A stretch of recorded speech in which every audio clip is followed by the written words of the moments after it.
May 23, 1944. London, in the cabinet war rooms beneath Whitehall, the underground nerve centre of the British war effort. The air is thick with cigar smoke. On the wall, a huge map of Europe is covered in coloured pins and pencil marks. In the middle of the room, Winston Churchill is on his feet, tapping the map with his cigar, talking about Vienna and the Ljubljana Gap, the mountain corridor between Italy and Austria. He talks about a dash into Central Europe, reaching that ground before the Red Army and shaping what comes after the war. It is the sort of bold idea that, if it goes wrong, could turn victory into a dangerous race with the Soviets. Across the table, a tall, sharp-featured officer with a notebook open in front of him says, almost nothing at first. He listens. He writes a few lines. And then, in a flat, steady voice, he starts to pull the plan apart. He asks about landing craft, how many divisions, shipping, and what the Soviets will think. One by one, the pins on the map stop looking like chances and start looking like problems. The officer is Field Marshal Sir Alan Brooke, Chief of the Imperial General Staff. That quiet artillery officer from the First World War would spend 5 years arguing with Churchill. And, in moments like this, he is the man who saves Britain from Churchill's worst mistakes. Long before Alan Brooke was arguing with a Prime Minister in London, he was a young Royal Artillery officer on the Western Front in the First World War. He joined the army in 1902 and went to France in 1914 with the British Expeditionary Force. There, he became known as a skilled gunnery and staff officer, and by the time of the Somme and later offensives, he was heavily involved in planning artillery fire, including creeping barrages that tried to match infantry advances with moving curtains of shell fire. He saw at close range what happened when attacks went forward with too few guns, too little ammunition, and only a vague idea of what waited beyond no man's land, how whole units could be shattered for small gains, and how plans failed when the supply system could not deliver what had been promised. Later accounts suggest he drew a simple rule from those experiences, that no attack should go in unless guns, ammunition, transport, and reserves were genuinely ready, and that it was self-deception to pretend they were ready when they were not. Between the wars, he commanded artillery formations, taught on the staff, and earned a reputation inside the British Army as a demanding trainer and serious planner who understood how to make large organizations work under pressure. When the Second World War broke out, that background was about to matter a great deal. In 1940, Brooke, then still Lieutenant General Alan Brooke and not yet a Viscount, took command of the Second Corps in France. The German offensive through the Ardennes broke the Allied front more quickly than most British planners had expected, and within weeks, the British Expeditionary Force was retreating toward the Channel ports. By late May, the beaches around Dunkirk had become the main escape route. Brooke and a 2 Corps were ordered to hold the line along the Ypres Commons Canal, one of the last defensible positions, while the evacuation took place behind them. Contemporary accounts and his later diary entries make clear that his task was not to win a set-piece battle, but to conduct a fighting withdrawal that bought time for the ships. On May 26, 1940, German forces launched heavy attacks on his positions. Over the next days, his divisions took blows, gave ground, and withdrew only when staying would have risked encirclement. On May 28, 1940, the Belgian army surrendered, opening a dangerous gap on his flank. Brooke responded by shifting formations to cover the exposed side and continuing the retreat in as much order as the situation allowed. He himself was ordered back to Britain on May 29, 1940, and was evacuated the next day, by which time the operation that became known as the Dunkirk evacuation was underway. In the end, more than 338,000 British and Allied troops were brought out from Dunkirk and nearby ports. The British public later spoke of a miracle at Dunkirk, while Brooke and many other professional officers described it more soberly as hard staff work under extreme pressure, supported by the Navy and helped by a measure of luck. Even as he reached England, however, the situation in France was still deteriorating. Within days, Brooke was told to return to France to organize what was in effect a second British Expeditionary Force in Western France. The purpose, as described in cabinet discussions and later memoirs, was as much political as military, to show France that Britain was still in the fight and, some ministers hoped, to stiffen French resistance or at least show solidarity. Once back in France, Brooke reported a very different picture.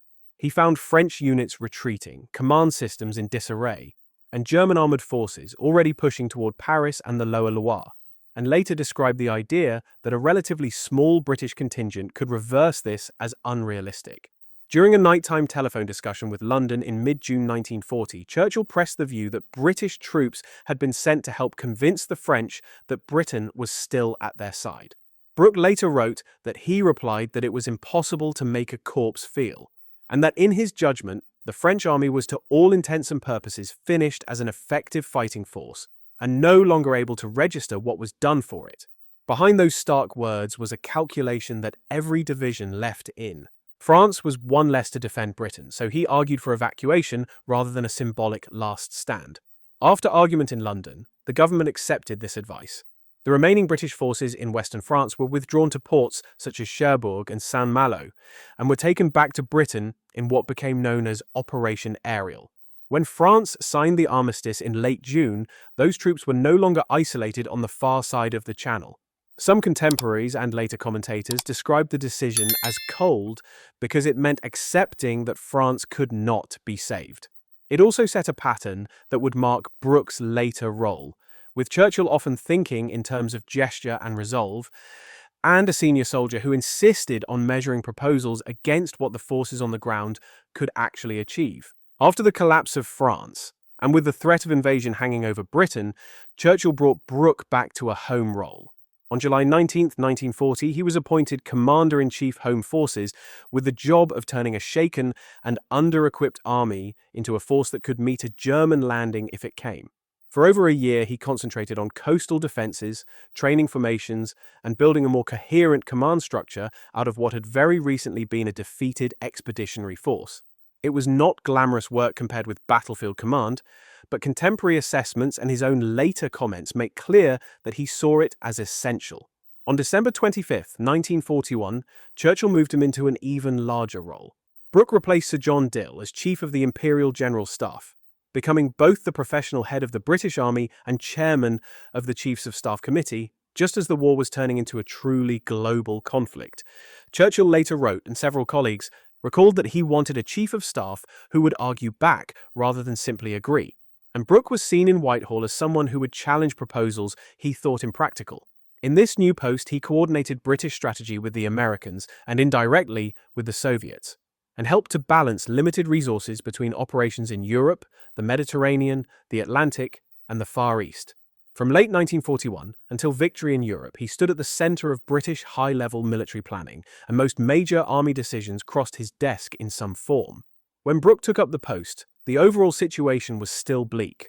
In North Africa, German and Italian forces under Erwin Rommel were pressing toward Egypt. In the Atlantic, German submarines were sinking Allied merchant ships at a rate that threatened Britain's ability to import food and war material. In 1942, alone, submarines sent more than 6 million tons of Allied merchant shipping to the bottom. In the Far East, Japan overran Malaya, Singapore, the Dutch East Indies, and much of Burma, and British garrisons surrendered in rapid succession. The entry of the United States after the attack on Pearl Harbor brought enormous potential strength to the Allied side. But it also brought new priorities and senior commanders whose ideas had to be reconciled with British plans. In London, Churchill responded to these crises with a steady stream of proposals. People who worked with him described how he saw openings in places like Norway and the northern tip of Sumatra, as well as in raids up and down occupied coasts, and how he put forward new operations at a pace that often worried his planners and logistics staff, who had to find the ships, landing craft, and aircraft to carry them out. Brooke's task as CIGS was not to shut down this imagination, but to screen it, to identify the few schemes that might plausibly be turned into workable operations, and to block those that would drain scarce resources for little. Strategic gain. One of the clearest examples of this came in the continuing debate over Norway. Churchill's interest in returning there went back to 1940, when the first Allied campaign ended in withdrawal, and he never entirely dropped the idea that a strong move in northern Norway could hurt German access to the Atlantic, help protect the Arctic convoys to the Soviet Union, and deliver a psychological blow. Under various code names, eventually including Jupiter, versions of the concept reappeared. By early 1942, he was again arguing for a major operation aimed at northern Norway. On paper, the plan promised to seize important ports and interfere with iron ore routes. But when Brooke and the planners worked through the details, they found the constraints severe. Norway lay roughly 1,000 miles from the main British ports that would have to sustain the operation. And by the middle years of the war, German forces stationed there numbered on the order of 250,000 men. Any Allied force that went in would have to operate in fjords overlooked by German airfields, while the Royal Air Force would struggle to provide continuous cover from bases in Britain. Every landing ship or craft sent to Norway would not be available for operations in the Mediterranean or for the eventual return to northwest Europe. The Chiefs of Staff turned the proposal down on these grounds. Churchill, according to minutes and diaries, refused to drop it, sent it back for review, and received essentially the same answer. He then tried to build support outside that committee, inviting General Andrew McNaughton, who commanded the Canadian Corps in Britain, to Chequers to discuss using Canadian troops for such an assault. McNaughton later described that visit as an exhausting weekend in which Churchill argued almost without pause for the Norway idea, but he remained unconvinced. With Canadian backing lacking, Churchill returned to the Chiefs of Staff. At various points, he was prepared to consider technical solutions, such as Project Habakkuk, a proposal for a giant carrier made from ice and wood pulp, as a way around the air power problem. The basic difficulty did not change. There were not enough ships, aircraft, and troops to mount and sustain a large-scale Norway operation at the same time as the other agreed campaigns. In these discussions, Brooke's style was not dramatic. His own diary entries and colleagues' memoirs show him repeatedly setting out the figures for shipping, landing craft, enemy strength, and likely losses, and refusing to approve a project that failed those tests, while Churchill kept looking for ways to keep the option alive. In the end, the Norway plan in its large amphibious form was never carried out, and the troops and landing craft that would have been needed for it were committed to other theatres. If we follow on from the Norway debates and ask why Brooke was so ready to block new schemes, we keep coming back to a few hard limits that appeared on almost every planning paper in front of him.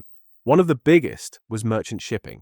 In 1942 and early 1943, about 8 million tons of Allied merchant shipping were lost worldwide, most of it to submarines, which meant less fuel, less food, and fewer tanks, vehicles, and aircraft reaching Britain. Until the Battle of the Atlantic began to turn in the Allies' favor around the middle of 1943, any proposal for a distant operation had to be weighed against the risk that shipping losses would undercut the basic supplies needed to keep Britain in the war. Another continual constraint was landing craft. The tank landing ships and smaller assault craft needed for amphibious attacks required specialized construction and were in short supply. Early Anglo-American discussions about a possible cross-channel invasion in 1943, often grouped under the label Round Up, imagined putting roughly 10 assault divisions across the channel in the initial waves. British and American planners concluded that this would demand many thousands of landing ships and craft, far more than actually existed at the time. Shortages of merchant shipping and landing craft together led the combined staffs to judge that a full-scale return to France in 1943 was not realistic. Against that background, when Churchill floated new ideas for expeditions in places like Norway or Sumatra, Brooke tended to see them first in terms of what they would cost in ships, landing craft, and divisions that he wanted for the main effort. Critics who preferred dramatic operations often saw this as excessive caution. Many professional officers and later historians have instead argued that this habit of tying plans to numbers was one of the reasons Brooke came to be regarded as a serious strategist. And it is no accident that the statue of Alan Brooke outside the Ministry of Defence in Whitehall carries the inscription Master of Strategy. The clash between political ambition and these practical limits was particularly visible in the Mediterranean. At the Casablanca Conference in January 1943, Churchill and President Franklin Roosevelt met with their chiefs to set Allied priorities for the coming year. The United States Army Chief of Staff, General George Marshall, pressed for an early cross-channel invasion, arguing that every extra month spent in North Africa or Italy risked drawing energy away from the main German forces in France and Germany. Brooke accepted that Germany had to be beaten on the main European front. But he argued that in 1943, the Allies were not yet ready to land in northern France. British divisions were still rebuilding. American formations had only limited combat experience. and the landing craft stockpile was too small to support the scale of attack he believed was needed. Instead, he backed a Mediterranean sequence that would finish clearing North Africa, move into Sicily, use that as a step toward forcing Italy out of the war, open the central Mediterranean to safer Allied shipping, and oblige Germany to keep substantial forces tied down in Italy and nearby areas before the main assault across the Channel took place. Churchill also favored Mediterranean operations, but he stressed different benefits. In his public and private comments, he spoke about chances in the Balkans and about extending British influence into southeastern Europe before the Soviet Union arrived there. Later writers often sum this up by saying that Churchill tended to think in terms of political position, while Brooke focused on counting divisions, aircraft, and ships. Events over the next 2 years gave material to both sides of that argument. In February 1943, at Kasserine Pass in Tunisia, relatively inexperienced American units were badly handled by German forces and suffered a serious reverse, one of the worst setbacks the United States Army experienced in the war. For Brooke and others, this underlined how hazardous a cross-channel invasion in 1943 could have been. At the same time, the Italian campaign that followed the landings in Sicily and on the mainland soon turned into a slow and costly struggle. Through 1944 and into 1945, the front pushed northward through difficult terrain, and both Allied and German casualties were heavy. Some historians have since argued that the Mediterranean absorbed very large Allied resources for gains that were not decisive. Brooke, judging from his wartime papers and diary, treated the Mediterranean as part of a larger balance. By mid-1944, German forces committed in Italy, the Balkans, and surrounding regions numbered in the dozens of divisions.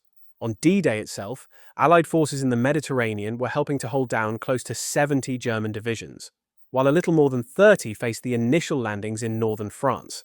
In the way he framed it, every German division tied down in Italy or the Balkans was one less that could be moved to Normandy. That arithmetic did not remove the human cost. Infantry in Italy paid heavily, and critics then and later have questioned whether the strategic benefits were worth that price. Even those who broadly support Brooke's approach acknowledge that his cautious and methodical style raises hard questions about how to balance operational risk, time, and casualties. These same tensions colored his dealings with his American counterparts. In 1942 and early 1943, many United States officers thought British strategy looked hesitant. They had seen Britain suffer defeats in Norway, France, Greece, Crete, and in the Far East, and some concluded that London had become reluctant to commit to large, decisive actions on the main front. Marshall in particular worried that British leaders would always favor what he called peripheral operations over a direct blow in France. Brooke, on the other hand, respected American manpower and industrial strength, but was doubtful about the readiness of their ground forces in the early period, and worried that confidence might move ahead of preparation. His private diary shows that he could be blunt in his judgment of some American proposals, but he was also very aware that the alliance with the United States was central to any hope of defeating Germany. Over a series of wartime conferences, he and the American chiefs built a working relationship in which strong disagreement existed alongside agreement on a Germany-first strategy. Dwight Eisenhower, who dealt with Brooke repeatedly through these years, later described him in his memoirs as an able and determined officer who could argue forcefully yet remain straightforward and committed to the common goal.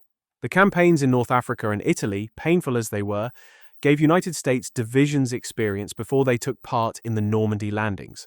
By the time Allied forces went ashore in France on June 6, 1944, years of argument and adjustment had gone into the plan, and Brooke was one of the senior officers most consistently pressing to match Allied ambitions to the shipping, landing craft, and trained formations actually available. To explain why Brooke's resistance to certain plans mattered, historians often set him against a very different pattern in Berlin. At Hitler's wartime headquarters, senior military figures included Field Marshal Wilhelm Keitel and General Alfred Jodl.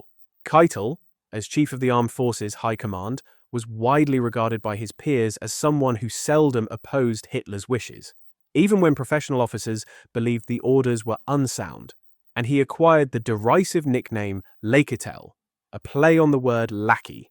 German staff officers who had served in the First World War and who understood supply, depth of defense, and the limits of German resources repeatedly found their advice overruled when it conflicted with Hitler's instincts.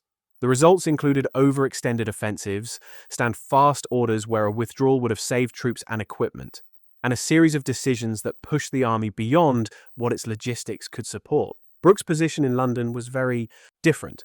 He did not personally command field armies or send orders straight to corps and divisions. His influence rested on his role as chief professional advisor and his ability to persuade and, when necessary, to resist a prime minister who combined constitutional authority with a strong personality. Accounts from the time and later memoirs describe a system in which Churchill's proposals were examined in detail by the chiefs of staff, with Brooke usually taking the lead on land operations, and in which part of his recognized job was to say no if plans did not match available means.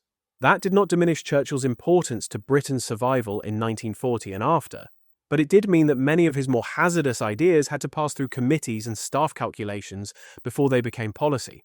We cannot know what would have happened with a more compliant chief of staff in Brooke's chair, but the contrast with the German experience is clear. In Berlin, loyalty to the leader tended to outweigh professional judgment at the top. In London, there was at least one senior officer whose duty, as he saw it, was to stand between political wishes and final operational decisions when the two did not match. If the Norway debates showed how far Brooke was prepared to go in stopping a scheme he thought unworkable, the long-running argument over Sumatra showed how persistent such disputes could be. After the defeats in the Far East, in 1941 and 1942, Churchill was deeply affected by the fall of Singapore and the collapse of British prestige in Asia. One of the ideas he kept coming back to was an amphibious assault on the northern part of Sumatra, given the code name Operation Culverin, intended to threaten Japanese shipping routes, support operations in Burma, and open a path towards Singapore. The concept was raised at the Quebec Conference in 1943 and returned in 1944.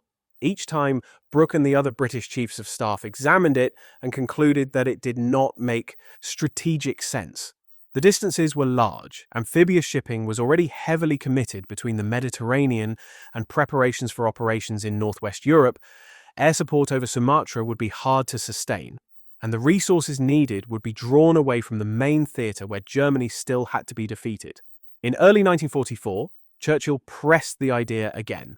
Brooke's diary records that after one particularly intense meeting in February, he felt as though normal strategic logic had vanished and that he simply could not get the Prime Minister to accept the facts about resources and priorities.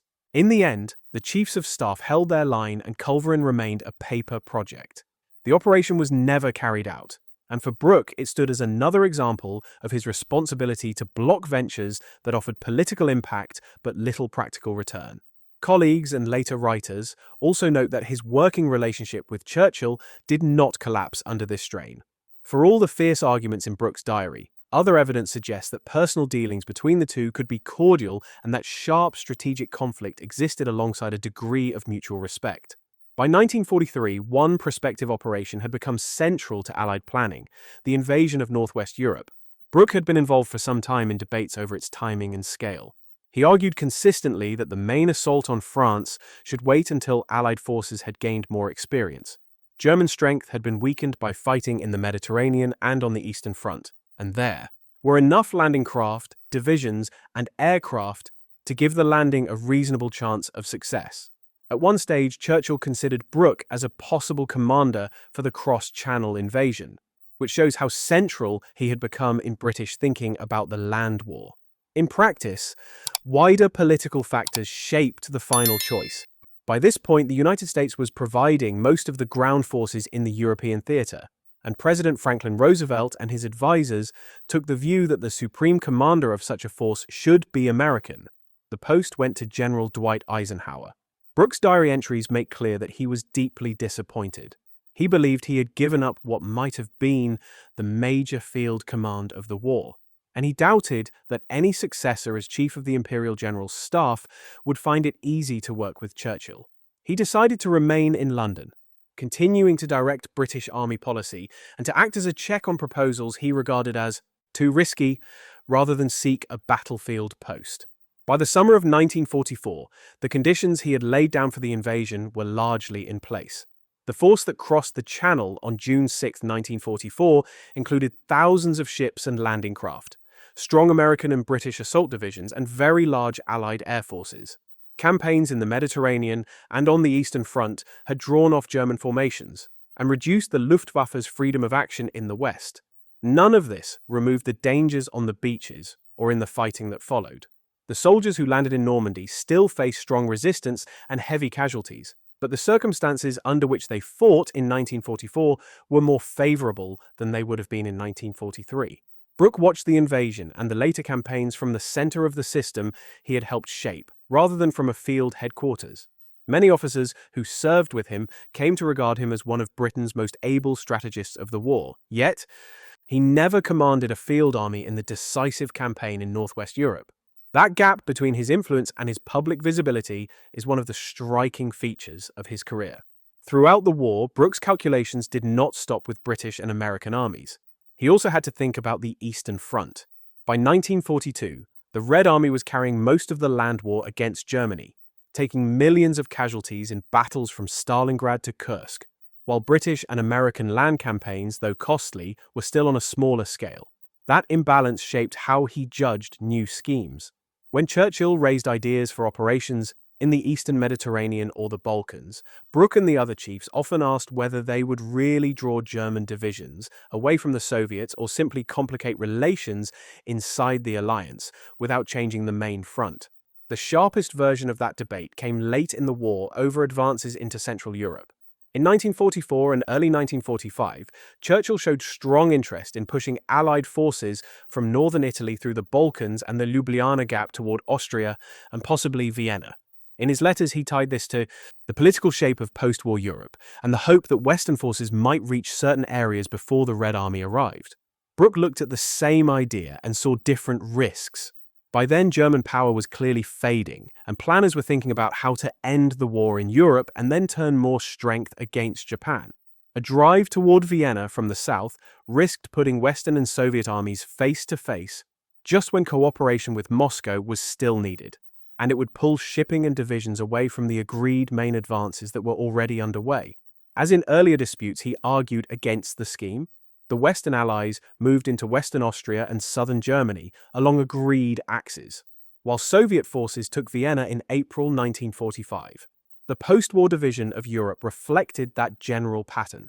Historians disagree over how far Allied choices about where to advance shaped that outcome and how far it was set by Soviet gains on the ground, but Brooke's advice against a dash to Vienna was one factor in avoiding a direct clash with the Red Army at the end of the war. Looking back, it is easy to cast Brooke as always right and Churchill as always overreaching. The record is more complicated. Many specialists agree that Brooke helped to stop projects that would probably have stretched British resources too far. The large-scale Norway operations that Churchill wanted and the proposed culverin landing on Sumatra are often cited as plans that looked attractive politically but made little sense once shipping, air cover, and enemy strength were taken into account. Many planners and later analysts also judged that a cross-channel invasion in 1943 would have carried a very high risk of failure given the state of Allied forces and the limits on landing craft and air support. In that light, Brooke's insistence on respecting logistical limits and building up strength before major assaults probably prevented failures and gave the Allies a firmer base for the operations they did carry out. His caution, however, had costs. The Italian campaign, which he saw as part of the necessary Mediterranean sequence, turned into a long and attritional struggle. Allied and German casualties there ran into the hundreds of thousands. The terrain often favored the defense, and the advance north was slow. Some historians argue that if resources had been shifted earlier from Italy toward northwest Europe, the war in Europe might have ended sooner, or Western forces might have been able to liberate more of Central Europe before the Red Army arrived, though they accept that such choices would have involved serious risk. Brooke's instinct, shaped by his First World War service and by the crises of 1940, was to avoid overextension wherever he could. That habit steered the Allies away from operations that had little chance of success. It may also have made him less ready to support ventures that were dangerous, but might have altered the political map that emerged in 1945. What stands out is that he saw choices as trades between different kinds of risk rather than simple questions of right and wrong. Saying no to an operation might save lives in one theater, while giving the Red Army more time to move forward in another. Choosing a careful, methodical campaign could make eventual victory more likely, but also prolong the fighting needed to reach it. Any serious account of his role also has to include his own words. He kept detailed diaries throughout the war, written for himself and published only later, in which he wrote bluntly about Churchill's strengths and weaknesses. In one well-known entry, he noted that much of the world saw Churchill as one of the great strategists of history, while he himself believed that Churchill's strategic ideas, if not checked, had brought Britain close to disaster more than once. In the same passage, he wrote that without Churchill, Britain would almost certainly have been lost in 1940, but that with him in charge, the country had repeatedly been on the edge of grave danger. And he described his feelings towards Churchill as a mixture of deep admiration and sharp frustration. The phrase, public menace, comes from that entry. Taken on its own, it has often been used by critics of Churchill, but in context, it reads more like the outburst of a tired colleague who had spent another long day arguing against plans he thought unrealistic, and who still accepted that Churchill's leadership had been crucial when Britain stood alone. A later anecdote, recorded by General Hastings Ismay, Churchill's military assistant, points in the same direction. After a particularly fierce exchange, Churchill is said to have complained that Brooke hated him. When this was passed on, Brooke replied that he did not hate Churchill, that he was attached to him, but that the moment he began to pretend to agree with the Prime Minister against his own judgment, he would be of no further use and should be removed. Together, these pieces of evidence give a sense of the balance at the top. Churchill supplied the driving will, the public language, and the refusal to accept defeat that held Britain together and kept the United States focused on Europe. He pushed his advisors to look for options and not to settle too quickly into defense.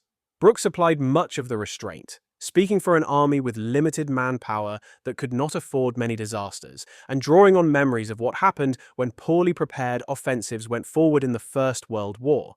The two roles depended on each other. Without Churchill's determination and political skills, there would have been very little for Brooke to direct. Without Brooke's readiness to argue back, more of Churchill's ambitious or improvised schemes might have moved from the map to the battlefield. When the war ended, the public first met the story largely through Churchill's version. His 6-volume history, The Second World War, published between 1948 and 1954, naturally told events from his point of view.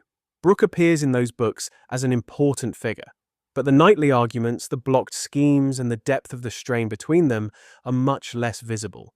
So for many readers, the conflict could look like the work of one dominant strategist. A different voice appeared later when Brooke's wartime diaries and notes were edited and published in volumes such as The Turn of the Tide and Triumph in the West. Drawn from his own records as chief of the Imperial General Staff, they showed him as a tired but determined professional who often went home convinced that certain ideas belonged in the realm of fantasy and that part of his duty was to protect Britain from its own leaders' more ambitious impulses. The blunt tone surprised some and delighted others, and the material forced historians to rethink how they divided responsibility and credit at the top of the British war effort. Since then, writers have argued over that balance. One line of interpretation stresses that Brooke's caution and insistence on preparation were vital, and that without someone in his position saying no, Churchill might have pushed Britain into operations beyond its means. Another gives more weight to Churchill's appetite for risk, and suggests that at times the High Command, Brooke included, was too slow to seize opportunities.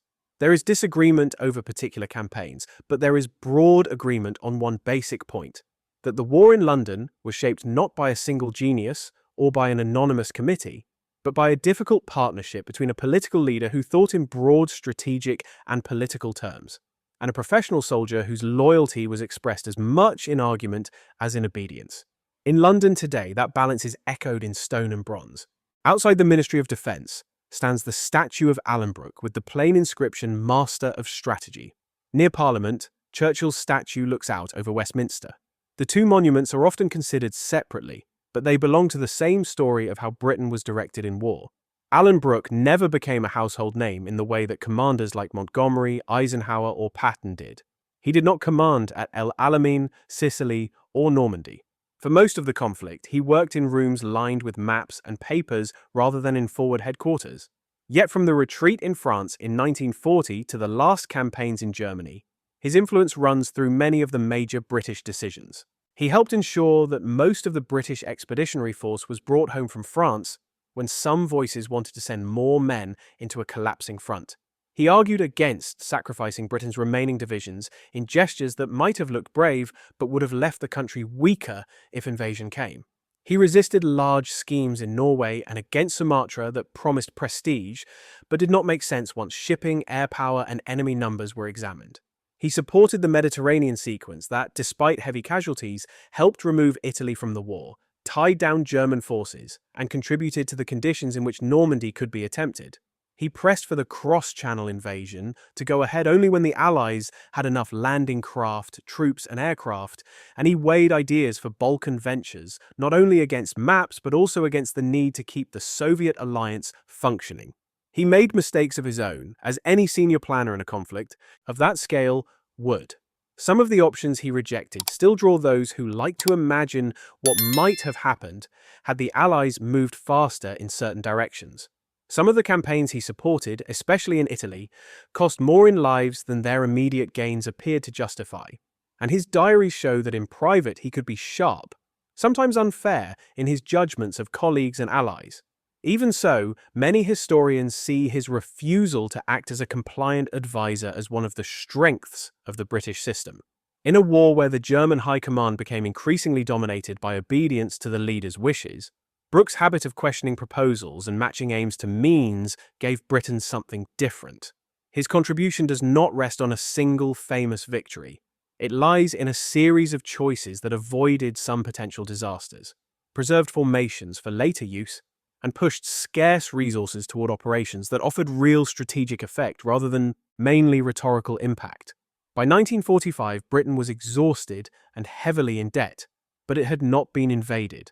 Western Europe had been liberated by Allied forces, and Germany had surrendered.